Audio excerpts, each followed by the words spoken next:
हजरत औरंगजेब ने कहा मुल्ला अहमद जीवन को खत लिखो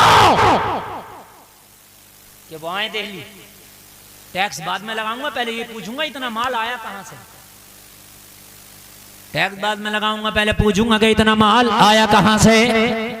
खत लिखा, मुल्ला अहमद जीवन को फौरन तलब कर लिया। शाबान की छुट्टियों में मुल्ला अहमद जीवन फिर बादशाह की बारगाह में हाजिर। औरंगजेब किस लिए बुलाया? कहा हुजूर ये बताइए कि आप तो बड़े गरीबी हालात से गुजर रहे थे, मैं 14 साल जंग में मसरूफ रहा, मराठों से लड़ता रहा, ये बताइए कि इन 14 साल में ऐसा कौन सा बिजनेस और कारोबार कर लिया कि आप टैक्स की जद में आ गए। कहने लगे बादशाह ये मुझसे न पूछिए, खुद से पूछ। मैं तो खुद तुझसे पूछने वाला था ये बात कि मैं इतना मालदार कैसे हो गया। हैदरा बोलो सुभान अल्लाह। मुल्ला अहमद जीवन ने कहा ये तेरी चवन्नी का कमाल है ओ औरंगजेब, ये तेरी चवन्नी है कि जिस चवन्नी की वजह से अल्लाह ने मुझे इतना अमीर कर दिया। इस चवन्नी के मैंने चंद बीज खरीदे थे कपास के, मैंने उसको अपने खेत में बोया, उसमें इतना बरकत, इतना बरकत, इतना बरकत, इतना बरकत, इतना बरकत, इतना बड़ा मैं किसान हो गया कपास का कि अल्लाह ने इतना अमीर कर दिया कि इलाके में मेरी अमीरी के चर्चे होने लगे। पूरे इलाके में मेरी अमीरी के चर्चे। औरंगजेब ने कहा हुजूर ये मेरे रब के दरमियान का मामला है, इसको ना बता सकूंगा। मुल्ला अहमद जीवन ने कहा ना बता सकेगा तो सुन, ये वही चवन्नी है जिसकी वजह से अल्लाह ने मुझे अमीरी दी है, जैसी भी है मगर ये बड़ी बाबरकत चवन्नी थी।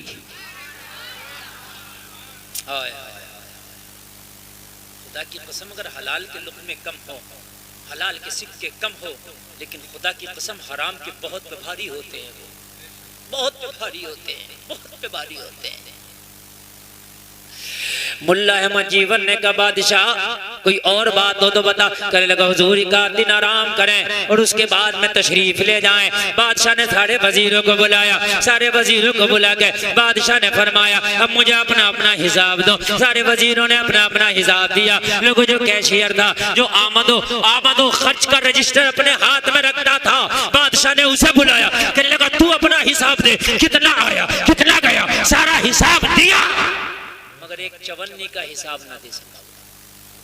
कहने लगा हुजूर एक चवन्नी मेरे हिसाब से बाहर चल रही है, इसका हिसाब मैं नहीं दे सकता। औरंगजेब ने कहा मुझे इस चवन्नी का भी हिसाब चाहिए, मुझे इस चवन्नी का भी हिसाब चाहिए। कहने लगा हुजूर कहां से दूं, वो चवन्नी मैंने किसे दी है उसका नाम पता ही नहीं। बादशाह ने कहा मामला क्या है, मुझे मामला तो बता। कहने लगा हुजूर बात यह है कि एक दिन आधी रात थी, कड़ाके की बारिश थी, बड़ी तेज बारिश हुई, बड़ी तेज की बारिश, बहुत तेज की बारिश। कहने लगा हुजूर मेरे घर जो रजिस्टर थे आमद और खर्च के जिसमें मैं लिखता था, बारिश में मेरे घर की छत टपकने लगी। जब बारिश में मेरे घर की छत टपकी तो मेरे रजिस्टर भीगने लगे। जब मेरे रजिस्टर भीगे तो मैंने अपनी बीवी से कहा इन रजिस्टरों को अलग कर दो। मेरी बीवी रजिस्टर अलग करने लगी, मैं रजिस्टर अलग करने लगा, लेकिन बारिश इतनी तेज थी, छत इतनी ज्यादा टपक रही थी कि मैं रजिस्टर अलग ना कर सका। बारिश बहुत तेज होने लगी। मेरी बीवी ने कहा मैं थक गई, रजिस्टर ज्यादा है, हमारे घर में कोई ऐसी सूखी जगह लग नहीं रही जहां पर इन रजिस्टरों को बचा दिया जाए। किसी मजदूर को पकड़ के ला ताकि वो आए और जल्दी जल्दी इन रजिस्टरों को हटवा दे। मैंने कहा अब रात में कौन मिलेगा, तेज की बारिश है। कहा जा, हो सकता है कि कोई परेशान हाल हो, तुझे मिल जाए। कहने लगा हुजूर, औरंगजेब की बारगाह में बोला हुजूर मैं घर से निकला कि शायद कोई मुझे मिल जाए, लेकिन कोई नजर नहीं आया। जैसे ही मैंने अपनी दीवार के करीब देखा तो एक शख्स चुपका हुआ खड़ा है, उसके चेहरे पे नकाब पड़ा है, चेहरे पे कपड़ा है। मैंने कहा कैसे खड़ा है? खड़े होने वाले का मजदूर था, रात में मजदूरी करने निकला था, नाइट की ड्यूटी करने निकला था, लेकिन तेज बारिश होने की वजह से मैं काम ना कर सका। तेरी तेज बारिश होने की वजह से मुझे काम ना मिल सका, इसलिए तेरी दीवार की पनाह ले ली। यहाँ अपने आप को छिपा के खड़ा हूँ, वरना बहुत ज्यादा भीग जाता, यहाँ थोड़ा सा मुझे बचाव मिला है इसलिए खड़ा हो गया। तो ये कहने लगा मुझे एक मजदूर की जरूरत है, अगर हो सके तो मेरे घर में थोड़ा सा काम कर दे। इस खड़े होने वाले ने कहा काम क्या है? कहा मेरे रजिस्टर भीग रहे, उन रजिस्टरों को उठा और उसको उस जगह पे रख दे जो पानी से अलग है। कहने लगा वो मजदूर मेरे घर आ गया, बादशाह औरंगजेब की बारगाह में ये अर्ज कर रहा कैशियर, कहने लगा हुजूर मैंने रजिस्टर हटाए, मेरी बीवी ने हटाए, मेरे मजदूर ने हटाए, रजिस्टर हटा के जब मजदूर फारिग हुआ कहने लगा मुझे मेरी मजदूरी दे दे। मैंने जब जायजा लिया तो मेरे पास उस वक्त कुछ नहीं था, मैंने कहा सुबह आ जाना तुझे मजदूरी दूंगा। मजदूर ने कहा मुझे सुबह को टाइम मिलता ही नहीं है, मुझे दिन में टाइम मिलता ही नहीं है, इसलिए रात को थोड़ा सा टाइम निकालता हूँ और कभी कभी मजदूरी कर लिया करता हूँ ताकि मेरे बच्चों का खाना चलता रहे, मेरी बच्चों की रोजी रोटी चलती रहे, इसलिए मुझे अभी दे दे जो देना है। कहने लगा हुजूर उस वक्त मेरे पास एक चवन्नी थी, वो चवन्नी मैंने उठाई और उस मजदूर को दे दी। मजदूर चवन्नी दिया और चला गया, जाकर के अपने घर चला गया होगा, बस मैं अपने घर रहा। हुजूर वो मजदूर था कौन? उस चवन्नी का पता ही नहीं। औरंगजेब ने कहा उस मजदूर का नाम मैं बताऊं कौन था? अपने रजिस्टर में लिख देता कि हिसाब मुकम्मल हो जाए। कहने लगा हुजूर तेज की बारिश थी, बाजार में सन्नाटा था, ये राज मुझे या मेरी बीवी को पता है, आपको कैसे पता मजदूर कौन था? कहा मुझे पता। तो कहने लगा हुजूर बताए नाम वो मजदूर कौन था?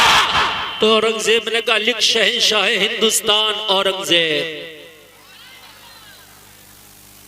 मैं था वो मजदूर, मैं था, कदमों पे गिर गया। औरंगजेब ने कहा सुन, इस पर औरंगजेब का नाम। कहने लगा क्या मतलब? कहने लगा उस दिन जो मजदूरी करने निकला था वो औरंगजेब, देख मेरा नाम। हाय हाय हाथ कांप रहे, निकला हाथ थर्रा रहे। कहने लगा हुजूर मुझसे कह देते तो बैतुल माल का खजाने के दरवाजे आपके लिए खोल देता। औरंगजेब ने कहा तू तो खोल देता मगर मरने के बाद हिसाब कौन देता?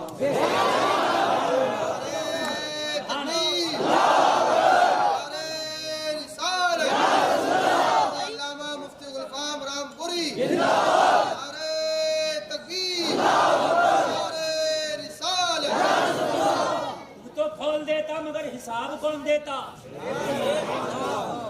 एक आज हम हैं पड़ोसी की डाबे पड़े, एक हम हैं कब्रिस्तान के बराबर में खेत आ गया, कलमा पढ़ने वालों ने कब्रिस्तान में न छोड़े। अरे वाह, हम हैं बीवी का मेहर उधार बन गया था तो बुढ़ा हो गया, पोती पोते का हो गया मगर अभी तक बीवी का मेहर न दे सका। एक हम हैं जहेज के नाम पे तो बुलेरो, जहेज के नाम पे तो बड़ी बड़ी गाड़ियां, बेटी के वर्षे के नाम पे हम उसको बांट के ही नहीं देते। अरे कितना अच्छा होता जिनके हक पे आप हक अदा करते।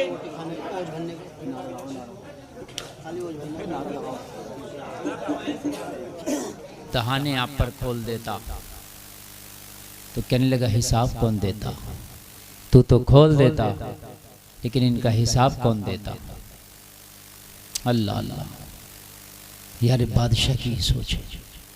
मुल्ला अहमद जीवन की बारगाह में बादशाह खड़ा हो गया, कहने लगा हुजूर ये वही चवन्नी थी, राज खुली गया तो बता देता हूं जो इसके घर से कमा के लाया था।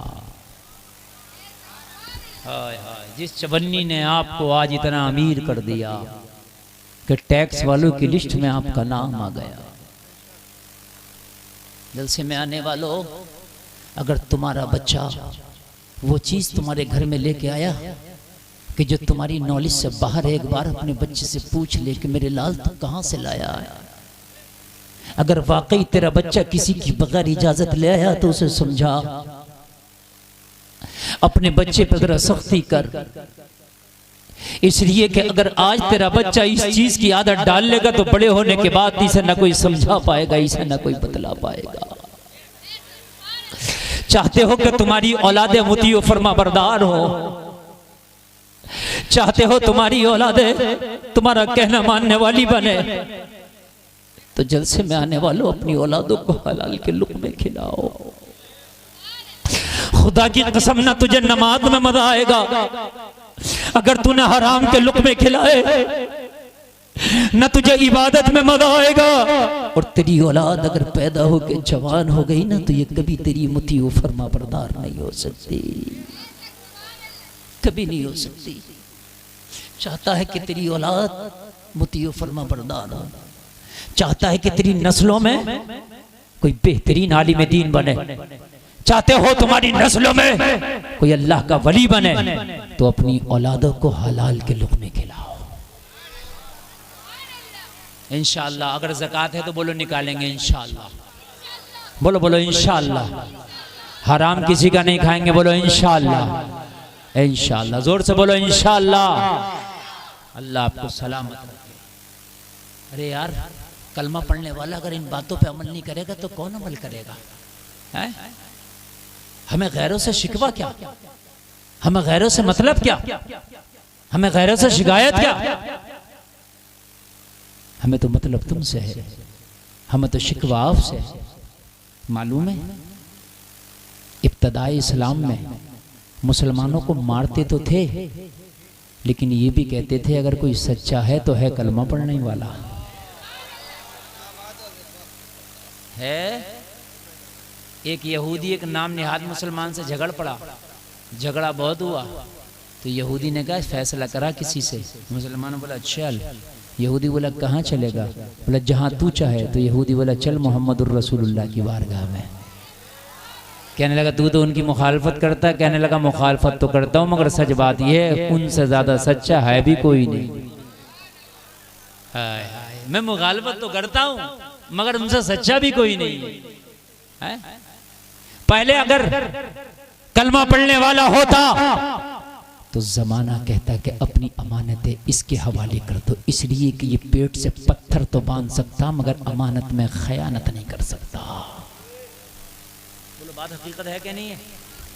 अब तो ले लिया, चक्कर पर चक्कर लगा रहा, चक्कर चक्कर लगवा रहा। उसने दो चार के सामने टोक दिया तो कह रहा दे तो देता, अब तूने बेइज्जती क्यों की? अब नहीं, अब नहीं दूंगा। हकीकत बता रहा हूं मैं। अरे भाई एक तो बात बतला दे, तुझे देना था तो तूने वादे के मुताबिक पहले क्यों नहीं दे दिया था? कह रहा मैं देने मना थोड़ी कर रहा हूं, दे दूंगा। मैं गाजीपुर छोड़ के भाग गया, सुबह को तू मर गया, तू तो ऐसा भागेगा तू दिखेगा भी नहीं यहाँ, तू तो दिखेगा भी नहीं। भागने की बात कर रहा, तू तो दफन हो जाएगा। और तेरी कब्र पर खड़े होकर ऐलान ये नहीं लगेगा कि इसका कर्जा किस किसका है, किस किसका इस पर कर्जा है, हम देंगे। एक भी ऐलान ना लगाएगा। ये ऐलान जरूर लगाएंगे कि जितने आए सब खाना खा के जाइए। ये गोरी के चावलों की बिरयानी चल रही होगी तेरे मरने के बाद, अभी तेरी चारपाई मस्जिद भी ना पहुंचेगी वापस, और यहां बिरयानी चल रही होगी घर पे। मेरी बात गलत तो नहीं है? एक जगह जोहर के बाद दफन, रमजान का महीना, 8 भगोने उड़ गए। 8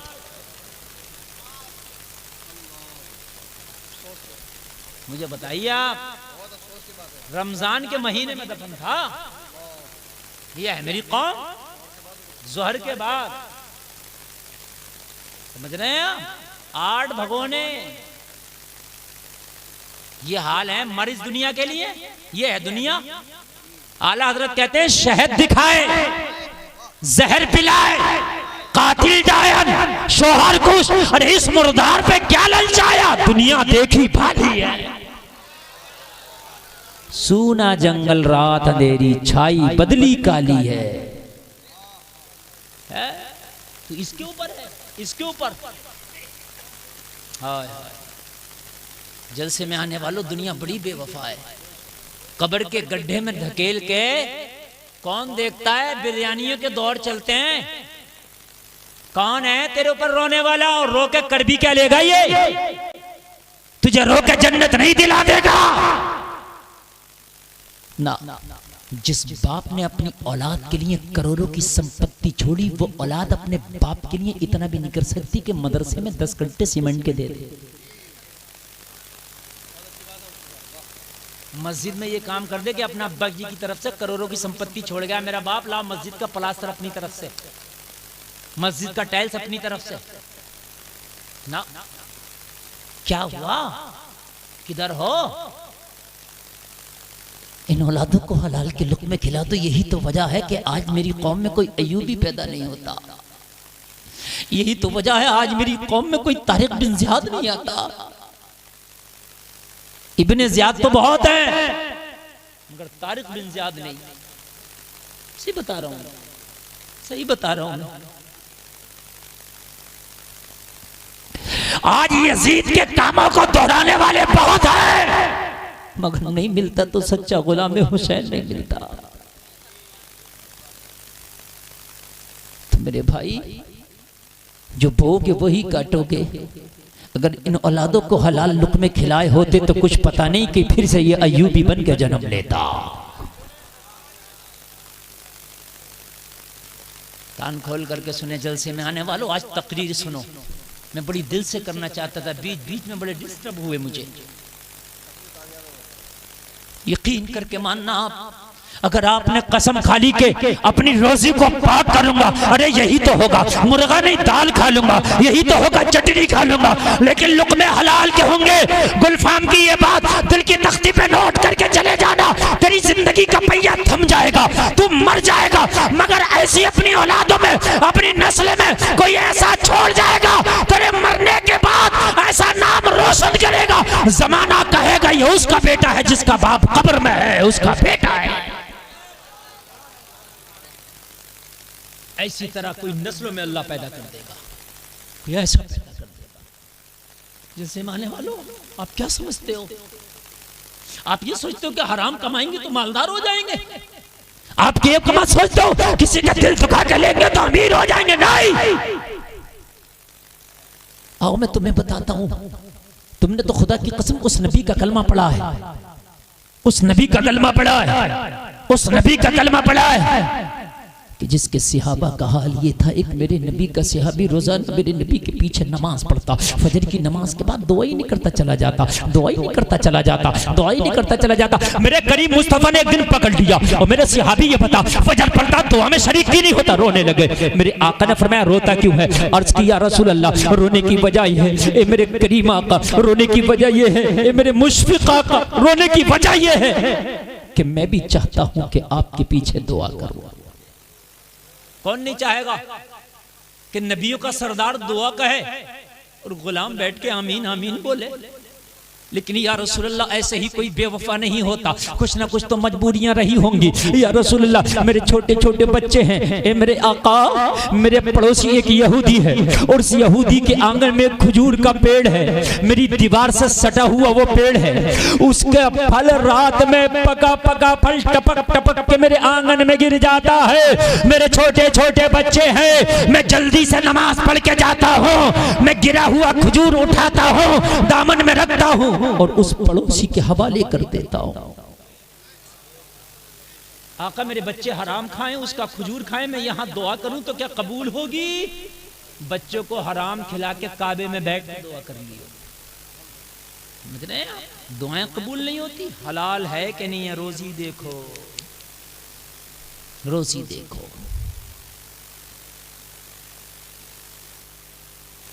मेरे नबी ने फरमाया फिर क्या चाहता है? कहेगा या रसूलल्लाह बच्चों को हराम से बचाना चाहता हूँ हर हाल में। आका दुआ तो जब भी कर लूँगा जब बच्चे बड़े हो जाएंगे, लेकिन अगर इनकी जिस्म में हराम के लुक़्मे खा के खून पैदा हुआ तो आका वो इन्हें नेकियों की इजाज़त नहीं देगा। हाय हाय मेरे करीम मुस्तफ़ा ने गले लगाया और गले लगा के फरमाया सुन, आज तेरा ये रफड़ा और ये झगड़ा भी हम दूर कर देंगे। आता है फकीरों पे उन्हें प्यार कुछ ऐसा, खुद भीख दें और खुद कहें मंगते का भला हो। मेरे नबी ने फरमाया ये शिकायत तूने पहले क्यों नहीं कर दी थी? ये समस्या तो पहले ही खत्म कर देते, अब शिकायत अब की है, समस्या दूर हो जाएगी। नबी ने फरमाया अबू बकर इधर आओ, जाओ उस यहूदी के पास जाओ, जिस दाम में भी दे पेड़ खरीद के ले आओ। हजरत अबू बकर को भेजा, हजरत अबू बकर पेड़ खरीदने के लिए यहूदी के पास पहुंचे। क्या तुम इस पेड़ को बेचोगे? कहने लगा मेरा मूड तो बेचने का नहीं है। हजरत अबू बकर ने कहा पेड़ तो बेचना पड़ेगा, मैं खरीदार बनाऊं। नहीं बेचना भाई। कहने लगे चाहे अबू बकर को बिकना पड़े मगर पेड़ तो बेचना पड़ेगा। इसलिए कि मेरे नबी का हुक्म है खरीद के लाओ, चाहे इसको खरीदने के लिए मुझे खुद बिकना पड़े, मगर पेड़ तो लेके जाऊंगा। मुंह मांगी कीमत दूंगा, बता क्या कीमत मांगना चाहता है? तो ये खुश हो गया, मुंह मांगी कीमत मांग लो कई गुना। मुंह भर के मांग लिया। इसका मांगना था, हजरत अबू बकर ने अदा भी कर दिया। हाय हाय, सिद्दीक को भेजा था यार, सदाकत का लंबदार। नबी की बारगाह में आए मुस्कुराते हुए। नबी ने फरमाया अबू बकर क्या हुआ? अर्ज की आका आप काम को कहें ना हो ही नहीं सकता। हो गया काम या रसूलल्लाह, खरीद लिया। नबी ने अपने सहाबी को करीब बुला के फरमाया सुन, आज से पेड़ तुम्हारा, चाहो गिरा के खाया करो या गिरी हुई खाया करो, चाहे खुद खाया करो या पड़ोसी को खिलाया करो, पेड़ के मालिक तुम। पेड़ के मालिक, बहुत तवज्जो से, अच्छा लग रहा, आप समझ में आ रहा कि नहीं आ रहा? पेड़ के मालिक तुम। सहाबी खुश, घर गए, बच्चे से कहा ईद हो गई, क्या हुआ? कहा ये पेड़ अपना हो गया। कैसे? हमारे पास तो पैसा नहीं था। कहा जब मदीने वाले कर्म करते हैं तो फिर पैसा, रकम, दिनार, दिरहम, सिक्के नहीं देखे जाते, उनकी नजर देखी जाती है। सुभान अल्लाह। अब नमाज भी पढ़ें दुआ भी करें, नमाज भी पढ़ें दुआ भी करें, मगर जलसे में आने वालों, जिस दिन से मेरे नबी ने इस पेड़ को खरीदा, पेड़ में एक कमाल पैदा हो गया। पूरे मदीना में सबसे ज्यादा फल देता, पूरे मदीना में इसका फल सबसे ज्यादा मीठा होता, पूरे मदीना में फल सबसे ज्यादा लजीज होता। पूरे मदीना के बागों में कोई ऐसा पेड़ नहीं था कि जो इतने ज्यादा, इतने अच्छे, इतने मीठे, इतने खूबसूरत फल दे सके जितने अच्छे फल ये देता। क्या कोई इस पे रोक कर दिया था? क्या कोई दबा लगा दिया था? नहीं। अरे जब तक बिके ना थे तो कोई पूछता ना था, तुमने हमें खरीद के अनमोल कर दिया। पेड़ इतना कीमती। अब तो लोगों चर्चे होने लगे, चर्चे होने लगे। जब उस पेड़ के चर्चे होने लगे, जलसे में आने वालों, यहूदी की नीयत खराब हो गई। कहने लगा ओ भाई सुनो, पेड़ तो बहुत ज्यादा फल दे रहा है। मशवरा किया, कहा तूने बेच क्यों दिया? अब मुझे क्या पता था बेचने के बाद इतना फलदार हो जाएगा और ये पड़ोसी इतना मालदार हो जाएगा। तो सबने कहा बेवकूफ, तूने बेच, उकसाने वाले बहुत होते हैं ना, उकसाने वाले। झगड़ा निपटे तो जब ये जब निबटने दे, तू चल हम हैं तो। उकसाने वाले नहीं बैठने देते। इसने कहा तूने बेच दिया, मना कर दे, हम हैं तो। कहने लगा क्या बात? कहने लगा कल अगर बात जब निकलेगी तो हम कह देंगे इसके आंगन में साहब इसका आइए तो। इसने सहाबी से कहा भाई सुना, आज के बाद इसके फल को हाथ न लगाना। कहा क्यों? मैंने तो खरीदा, का जितने रकम दी थी उतना फल खा लिया, मेरे आंगन में मेरा। बेईमानी कर गया। अल्लाह के रसूल की बारगाह में सहाबी हाथ अर्ज किया, ज़बान फेर गया। या रसूल अल्लाह, जबान फेर गया। करीम मुस्तफा ने फरमाया क्या हुआ? आका कहता है कि मेरे आंगन में है मेरा। मेरे नबी ने फरमाया तो घबराता क्यों उसकी जबान फेरने से? पूरी दुनिया जबान फेर जाए, पेड़ तेरा है। पूरी दुनिया। सुभान अल्लाह। नारे तकबीर, नारे रिसालत। उलमाए अहले सुन्नत हजरत अल्लामा मुफ्ती गुलफाम रामपुरी, नारे तकबीर, नारे रिसालत। वाह वाह वाह, माशाअल्लाह। बड़ा अच्छा आप सुन रहे हो, बड़ा अच्छा सुना आपने।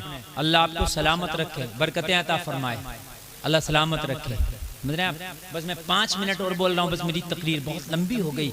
मुझे पता नहीं था कि मैं इस माहौल में भी इतना लंबा बोल लूंगा, लेकिन आपने बहुत अच्छा सुना, बहुत अच्छा सुना। अल्लाह आपको सलामत रखे। तवज्जो फरमाए, जरा तवज्जो फरमाए।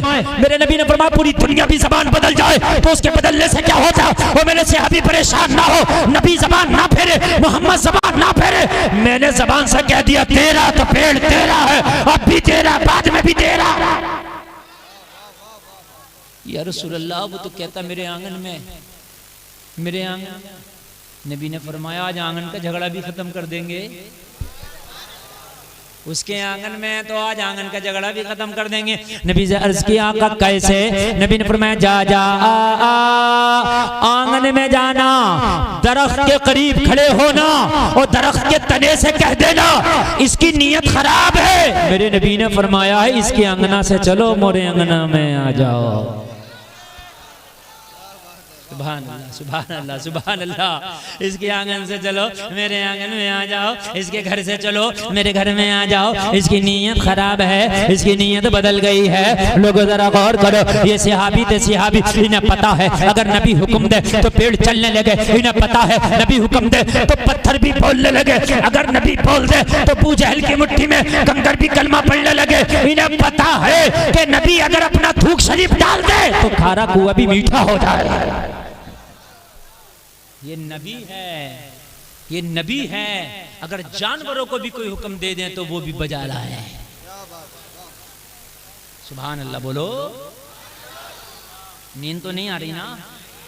बहुत अच्छा आप सुनते हैं माशाअल्लाह, बहुत अच्छा सुनते हैं। अल्लाह सलामत रखे, अमल की तौफीक अता फरमाए। बस बहुत अच्छा आपने सुना और हमारा टाइम बिल्कुल इख्तिताम की तरफ। बस ये आखिरी बातें जरा सुने। अगर अकीदे का कच्चा होता तो क्या कहता आका वो पेड़ तो चलता नहीं है, कैसे चलेगा? कच्चे वाला तो यही कहता। मगर ये अकीदे का पक्का था, नहीं चलता तो क्या हुआ? ये कहेंगे तो ना चलने वाला भी चलता। हाय हाय, ये कह दे तो फिर चलता है। कहने लगा या रसूलुल्लाह फिर कह दूं? तो कह दो।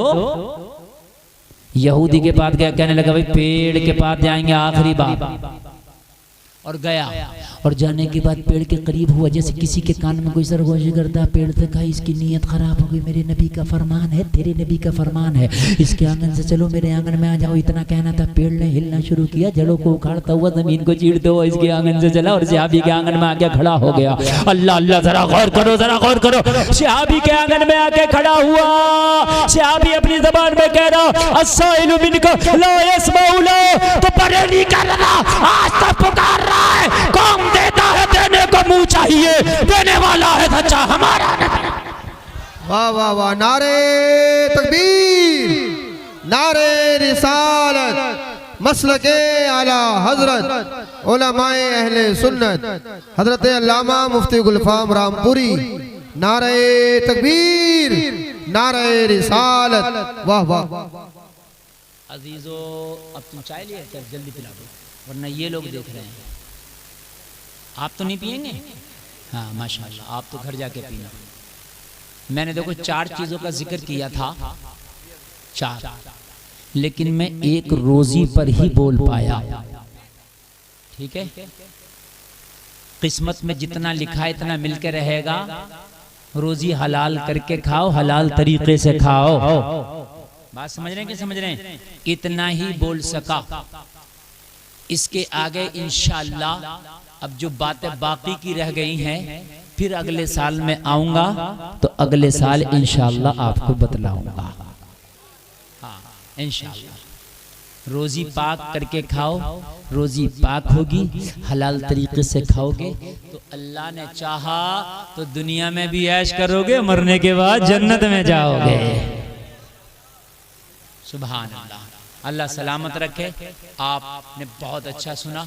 और आज के बाद ये बताइए, कान ये मेरे भाई मेरी तरफ देखे, मेरी तरफ देखिए, पूरी तकरीर है, मैं आपको बता रहा हूँ, सही बताओ ये बात मानते हैं कि जितना किस्मत में लिखा मिलकर रहेगा?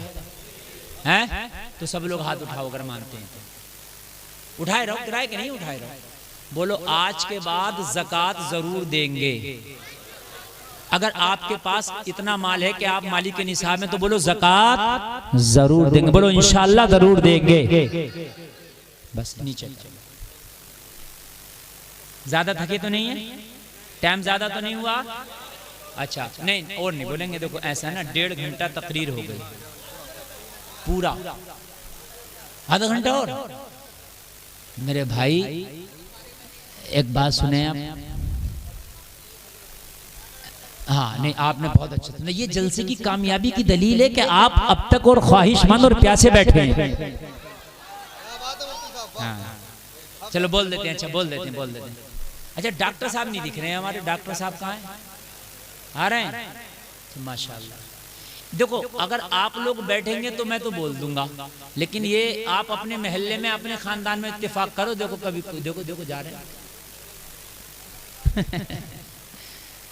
ठीक है, जलसा बहुत टाइम से चल रहा है और बहुत मेरे बाद भी अभी कलाम होना है, समझ रहे, और एक तकरीर होना। हाँ एक तकरीर भी है मेरे बाद, महाराष्ट्र से तशरीफ लाए हजरत, तो उनकी तकरीर भी आपको सुनना है।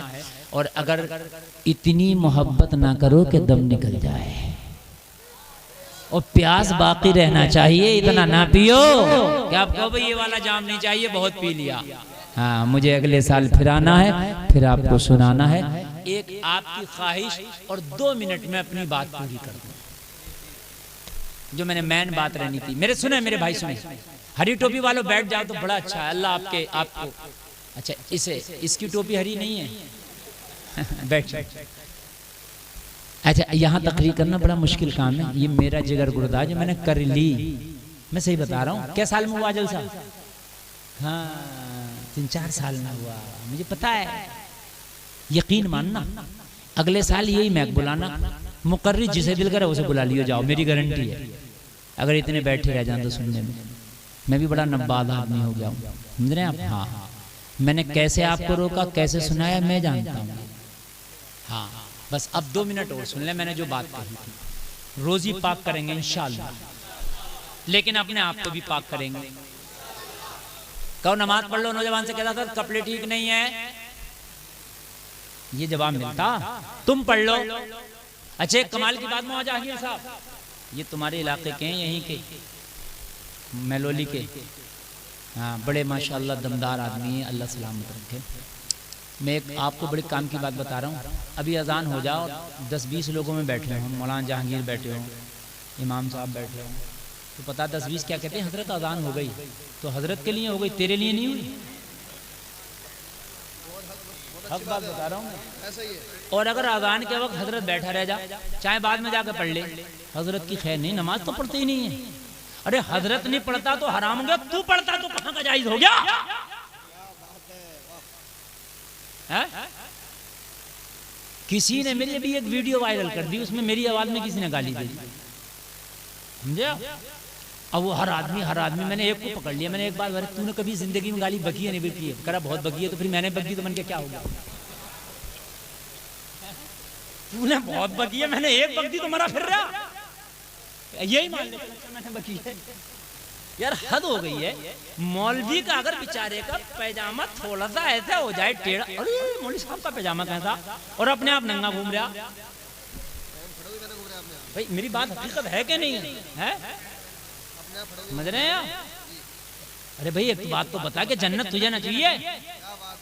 जन्नत में तुझे सबसे पहले चाहिए, आगे खड़ा होगा, आगे मुझे सबसे पहले दे दियो। वो तो जन्नत है रब के हाथ में, समझ रहे हैं आप? इंसानों के हाथ में होती तो सब मालदारों पे ही होती।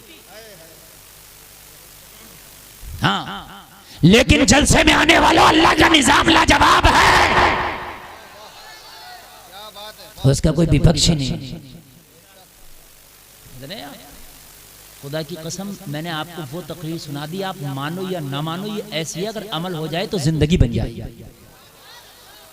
जलसे में आने वालों तुम कहते हो मैं नापाक घूम रहा हूं, अगर अभी मौत का फरिश्ता आ गया तो क्या तुम मौत के फरिश्ते से कह देगा रुक जा, मैं नापाक घूम रहा हूं, पहले गुस्ल कर लो? कह देगा? ये बता नहीं कह सकता ना, और तू कहेगा तो वो मानेगा भी नहीं। तू नापाक घूम रहा, अगर मौत का फरिश्ता आ गया तो तुझे नापाकी के हाल में मरना होगा। तू अपनी तकदीर नहीं बदल सकता, नापाकी की हालत में तुझे दुनिया से जाना होगा। तुझे पता है मौत के फरिश्ते को रहम नहीं आता, वो हुक्म खुदाबंदी का पाबंद है। तेरे छोटे छोटे बच्चे भी हैं, फिर भी वो तरस नहीं खाएगा, तुझे जाना होगा। नापाक किस लिए घूमता है तू? और तुझे बुखारी की हदीस सुना दूं, यकीन ना आए तो मेरे नबी का गुजर हुआ 2 कब्र वालों से। नबी ने फरमाया अपने सहाबा से, इन दोनों कब्र वालों पे अजाब हो रहा है। अर्ज किया आका दोनों पे हाथ, दोनों पे। नबी ने फरमाया किसी बड़े गुनाह की वजह से नहीं, बल्कि नबी ने फरमाया अम्मा अहदुहुमा फकान ला यस्ततिरु मिनल बौल। नबी ने फरमाया एक वो है जो पेशाब करता था उसकी छींटों से नहीं बचता था। ये जो खड़े खड़े कर रहा हो पेशाब, अब तो पेशाब करने के वो इस्तंजा खाने भी ऐसे बना दिए, खड़े बैठ ही नहीं सकता आदमी। बस अड्डों पे देखो, जगह जगह देखो, मुसलमान भी खूब बना रहे हैं अपने घरों में। वो वेस्टर्न कल्चर ले आए, वो सीट ला रहे हैं, अब घरों में लगा रहे हैं। वो वाली वो सीटें है, वो कौन सी आ रही है, कुर्सियों वाली, उसमें पता ही नहीं रहता इस्तंजा करा का पाक हुआ कि न पाक हुआ। आदमी छींट इतनी आती है।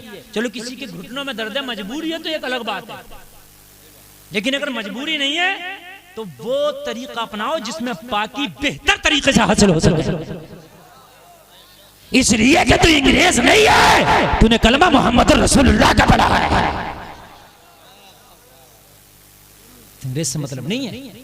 मेरे नबी ने फरमाया एक वो जो पेशाब की छींटों से नहीं बचता था, वो छींटों से नहीं बचे तो अदाब कब्र में रहे। तुम पूरा पेशाब पैंट में लेके घूमो तो तुम बच जाओगे अदाब से।